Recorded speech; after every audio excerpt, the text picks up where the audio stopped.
gue salah gak sih kalau gak percaya judi itu karena dia bentuknya digital doang? Kalau dia bentuknya fisik gitu kayak meja roulette atau main blackjack atau main poker tapi fisik, gua percaya karena kalau digital tuh arbitrary gitu, kayak nggak jelas ini bentuknya nyata apa nggak nyata gitu. Kayak musisi aja kedengeran lebih jago kalau dia rekaman yang udah CD bukan piringan hitam. Piringan hitam kan orang-orang lebih jago kan maksudnya karena nggak bisa dimanipulasi soundnya gitu. Kalau main sama orang yang aktif debat di kampus sih gue emang nggak main sih sejujurnya. Gue juga gak akan main sama lu. Itu emang nggak tahu ya, orang-orang aktif organisasi tuh bukannya sasaran bully di tongkrongan ya, maksudnya lu ngerti gak sih lu nggak akan bisa punya dua-duanya.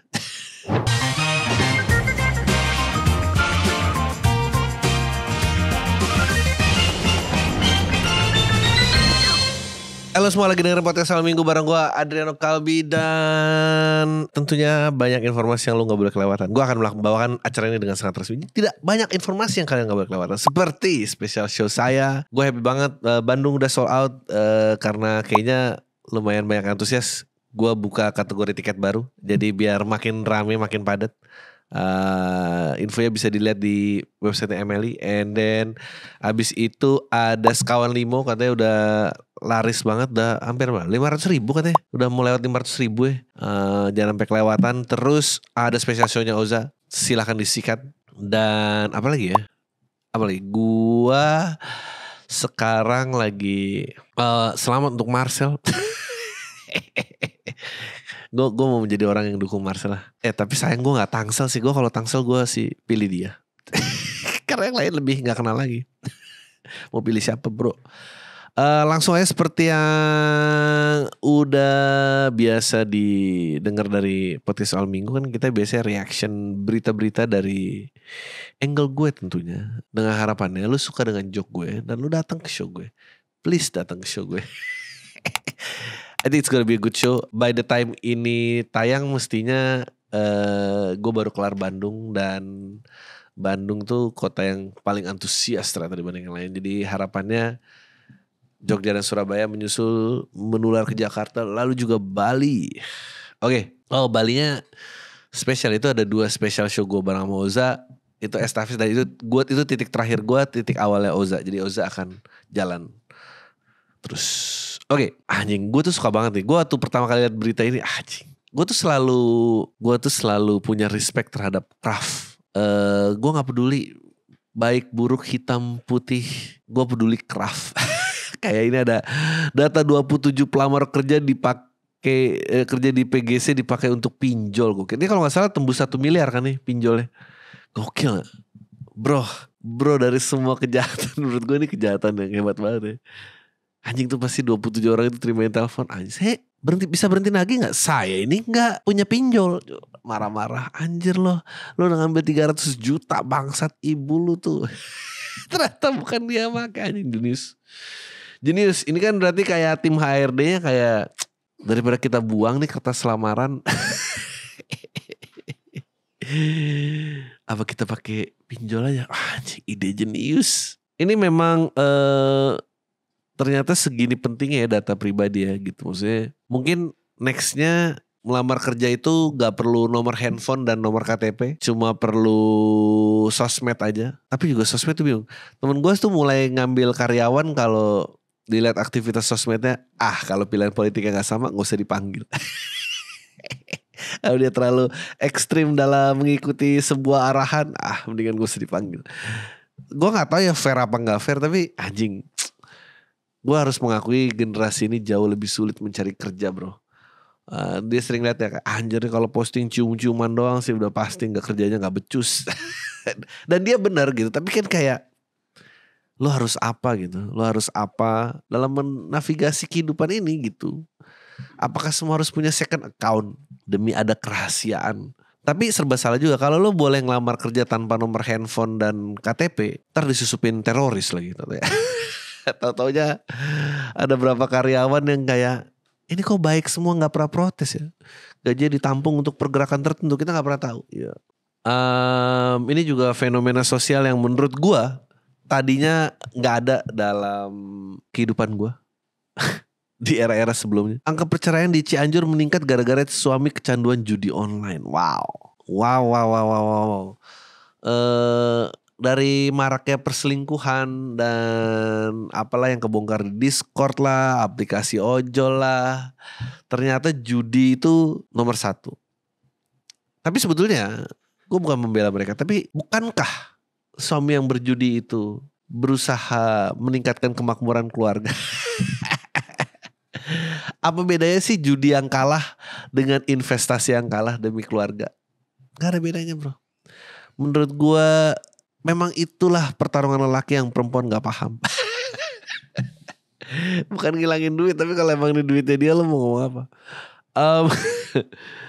Suami yang mau berjudi itu dia berarti mengerti kodratnya untuk menafkahi ya, meskipun nafkahnya dari judi ya. Tapi sebetulnya ini mah protes karena kalah aja sih. Aduh, agak susah ya. Memang tidak pernah ada orang, gue mau bilang memang tidak pernah ada orang yang kaya karena judi. Enggak juga. Kita pernah siapa tuh dulu miliarder dari kejuaraan poker, maksudnya yang poker serius gitu kan akhirnya jadi sesuatu juga. Gue salah gak sih kalau nggak percaya judi itu karena dia bentuknya digital doang? Kalau dia bentuknya fisik gitu kayak meja roulette atau main blackjack atau main poker tapi fisik, gue percaya. Karena kalau digital tuh arbitrary gitu, kayak nggak jelas ini bentuknya nyata apa nggak nyata gitu. Kayak musisi aja kedengeran lebih jago kalau dia rekaman yang udah CD bukan piringan hitam kan orang-orang lebih jago kan, maksudnya karena nggak bisa dimanipulasi soundnya gitu. Memang akhirnya ya analog adalah gue nggak tahu ya, tapi bener gak sih apa semua judi itu rungkat? Tapi udah pasti yang online dong, apalagi yang bentuknya kayak gini. Kalau main yang Zeus, Dewa Petir, whatever apapun itu, menurut gue itu emang judi. Tapi kalau gue merasa, kayaknya poker gak judi deh. Enggak, tapi dengerin gue dulu. Begini, poker tuh gak judi karena lu gak lawan bandar. Kalau blackjack iya judi karena lu lawan bandar. Dan biasanya kalau standar kasino itu dia 6 deck. 6 deck, lu gak lawan samping lu lawan bandarnya. Jadi bandar pasti menang. Dan lu gak mungkin ngalahin bandar. Terus 6 deck kartu tuh terlalu sulit untuk dihitung. Tapi kalau poker Texas Hold'em atau poker biasa, lo against each other, kartunya satu deck tuh berapa? 13 kali 4 kalau gak salah, sekitar 52 kartu. 52 kartu, misalnya 5 pemain berarti 10 kartu udah jatuh, 5 kartu di tengah, lo bisa tebak itu probabilitasnya. Jadi tuh kayaknya nggak judi-judi banget. Gue berusaha, makanya poker jadi cabang olahraga karena dia bukan judi, yakin gue. Anjir, ini pasti akan ada diprotes oleh ya nggak tahu ya. Makanya bridge bukan judi, dia jatuhnya olahraga karena ada probabilitas ya. Menurut gue judi tuh kayak lu pasang klub bola tuh menurut gue jauh lebih judi. Lu pasang pacuan kuda tuh jauh lebih judi. Tapi I don't think poker is a judi. Tapi kalau pokernya online, gue nggak tahu, maksudnya itu beneran satu deck apa enggak gitu yang dipakai atau lah. Anyway, sebetulnya lebih parah mergokin suami judi apa suami selingkuh sih sebetulnya? Mendingan duit hilang karena judi apa duit hilang karena ngebiayain ani-ani? Sebetulnya gini, menurut gue stratanya adalah paling bawah tuh adalah selingkuh, nomor 2 itu judi, paling parah menurut gue ngebiayain simpenan. Karena ngebiayain simpenan kan nggak mungkin balik ya keuntungannya. Kalau judi masih mungkin ada menangnya. Nah, tapi kalau paling rendah tuh sebetulnya selingkuh, karena selingkuh nggak gitu buang-buang duit. Ya paling patungan hotel bensin lah standar. Maksudnya minim lah. Gue rasa strategi kayak gitu. Oke, transaksi judol pegawai KPK mencapai 111 juta. Wah. Ada yang sudah kecanduan. Sebetulnya kalau pegawai KPK itu kecanduan judi online, sebetulnya ini tanda kerja di KPK kurang sejahtera aja kan sebetulnya. Bro, tapi gini, gue bisa mengerti kenapa pegawai KPK itu kecanduan judi, gue bisa ngerti. Karena dia tiap hari kerjaannya nangkep basah orang yang korupsi.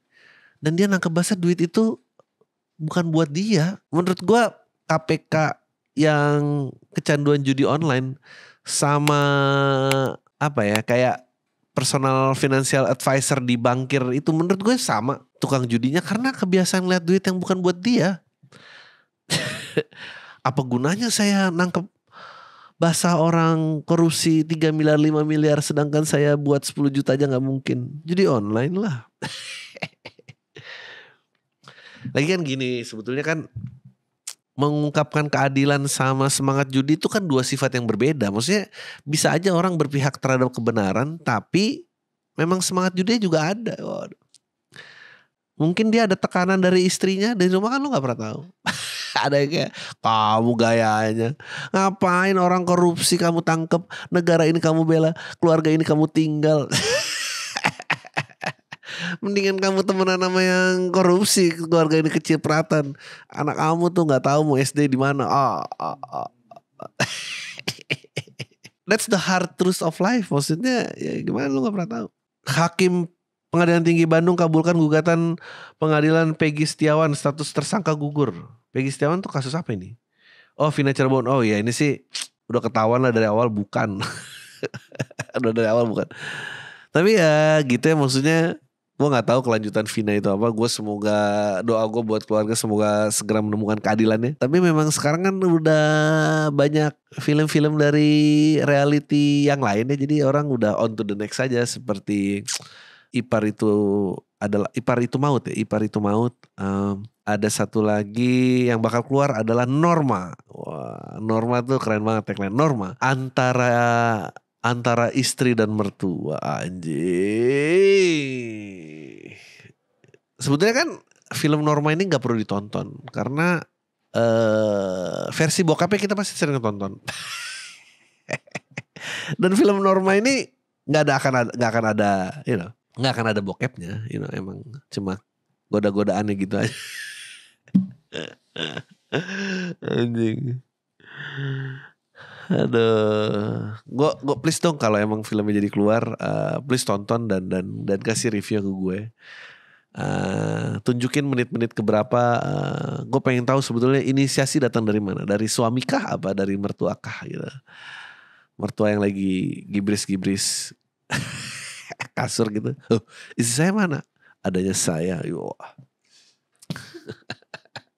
Kenapa kamu cari istri kamu? Ting. Ya, pasti kan plot ceritanya kayak gitu-gitu sebenarnya. Mahfud sebut KPU sudah tak layak jadi penyelenggara pilkada. Aduh, begini respon KPU. Gue nggak gitu ngikutin kasusnya. Gue of course berpihak pada korban. Tapi gue bingung keterlibatan Vincent Desta itu apa ya sebetulnya dalam kasus ini ya. Kenapa dia yang melaporkah? Apa dia yang mengungkap? Oh ya dia yang ngevideoin. Shit. Oh diminta video ucapan bang. Maksud gue kira dia lagi nangkep basah gitu. Gue nggak tahu. Gue nggak tahu harus apa. Yang jelaskan syarat jadi KPU itu nggak meleset ya. Itu kan syaratnya.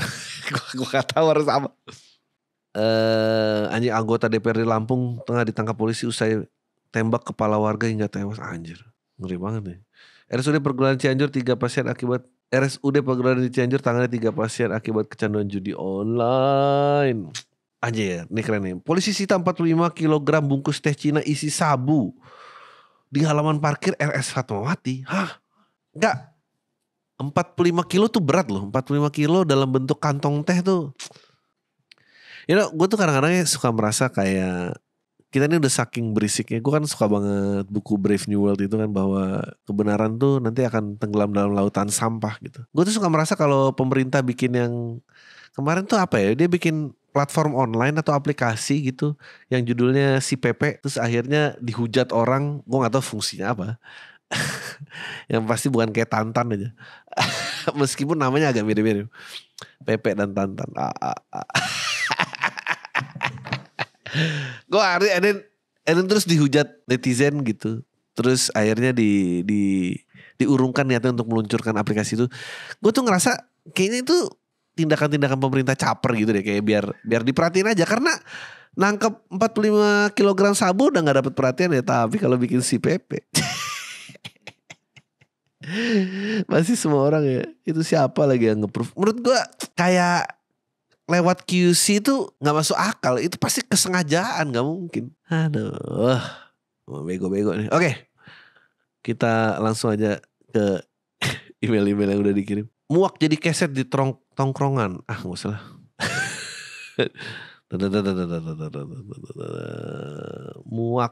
Muak jadi keset. Gue sering jadi objek tertawaan atau keset di tongkrongan. Ras, warna kulit, muka gue bang. Gue tahu muka gue jelek, stereotip anjing. Warna kulit jadiin bercandaan, nabrak sama branding selama ini gue bangun. Ya, seorang mahasiswa yang kalau di kelas di organisasi aktif berdebat, sering speak up. Tapi malah jadi tertawa sama aset pas masuk tongkrongan itu gue fine-fine aja kayak gitu. Karena harga yang harus dibayar buat gabung sama tongkrongan. Anjir, walaupun banyak benefit yang gue dapat, tapi belakangnya gue udah muak banget. Emang lu kayak apa sih bentuknya? Tapi sih kalau main sama orang yang aktif debat di kampus sih gue emang gak main sih sejujurnya. Gue juga gak akan main sama lu. Itu emang gak tahu ya, orang-orang aktif organisasi tuh bukannya sasaran bully di tongkrongan ya. Maksudnya lu ngerti gak sih, lu gak akan bisa punya dua-duanya. Tapi ya mestinya lu gak usah hirauin lah. Kalau emang aktif debat di kampus tuh memberikan banyak kepuasan, kenapa lu harus nongkrong sama orang-orang kayak gini? Tapi ya nikmatilah selama problem hidup lu masih simple. Tapi ya hidup memang harus memilih, dan ini pilihan, mungkin ini pilihan pertama dalam hidup lu yang harus banyak terus lu pilih gitu. Oke nih. Cerita selingkuh bang. Gue gak nyangka gue bakal nulis email ini bang. Gue nulis di kereta pulang ke kampung halaman gue, tempat gue kuliah. Gue cowok umur 20 tahun dan gue kuliah di salah satu universitas negeri di Jatim. Jujur aja kuliah bikin gue ngerasa bebas mungkin langsung ke intinya. Gue kemarin nyoba buat putusin cewek gue dan berakhir buruk. Sayangnya gak jadi putus karena dia ngadu ke keluarganya. Ngadu ke keluarganya kalau kami pernah having sex dan dia ngancem mau bundir. Anjing. Ibu, asa aku mau diputusin, dia habis nidurin aku, mau ninggalin gitu aja anjing. Sebetulnya ini agak gaslighting gak sih? Maksudnya playing victim gak sih? Sebetulnya ya menurut gue ya, dari kesini aja lu mestinya mutusin cewek lu sih. Karena ini bibit-bibit cegil sih. Gue harus bilang, bukannya gue menyarankan setiap cowok abis nidurin orang suruh pergi. Tapi kalau ada yang mau diputusin terus ngadu ke orang tuanya bilang gini dan mau bundir, ya gue cowok brengsek bang. Enggak, percayalah lu bukan cowok brengsek. Cewek lu aja yang cegil. Gue having sex sama pacar gue. Ya siapa yang gak having sex?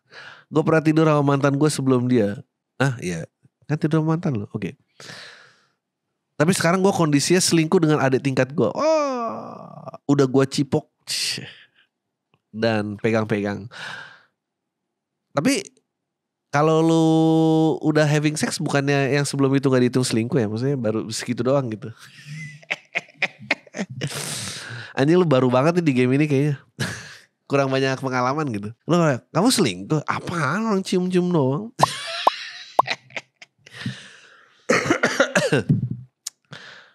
Gue punya cewek satu lagi. Anjing, banyak juga nih yang gue gebet bang. Orang gue bener suka dan pengen gue seriusin. Gue pernah deketin dia tapi ditolak. Dinilai gue punya banyak cewek ya anjing. Tapi gue gak mau nyoba-nyoba sama dia. Gue maunya langsung serius sama lu. Enggak lah, bullshit. Pengen langsung gue kenalin ke ortu gue, bullshit. Jadi gue main-main dulu sekarang sampai puas aja. Gue takut dia tahu gue pernah senakali. Gue kudu gimana bang? Gue pengen nyobain banyak cewek. Tapi move gue berantakan banget. Ada saran gak? Gini loh, kalau bandel diancam mantan bunuh diri mah apa itu bundir gitu. Harus kayak gitu dong. Kalau lihat hidup gue lumayan berantakan sih anjir. Percayalah ini gak akan seberantakan perselingkuhan 30-an.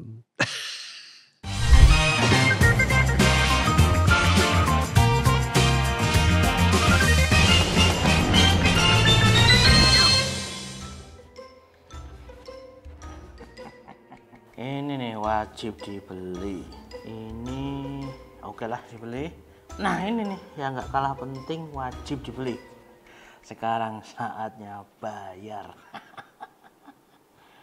Oke. Loh.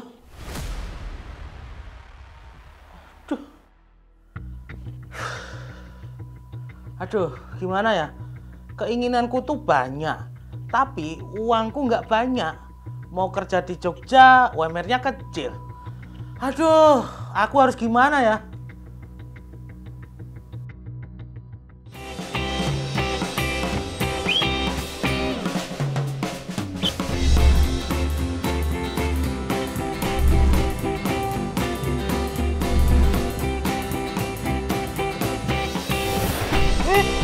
coy, luluran bro. Pakai sunscreen.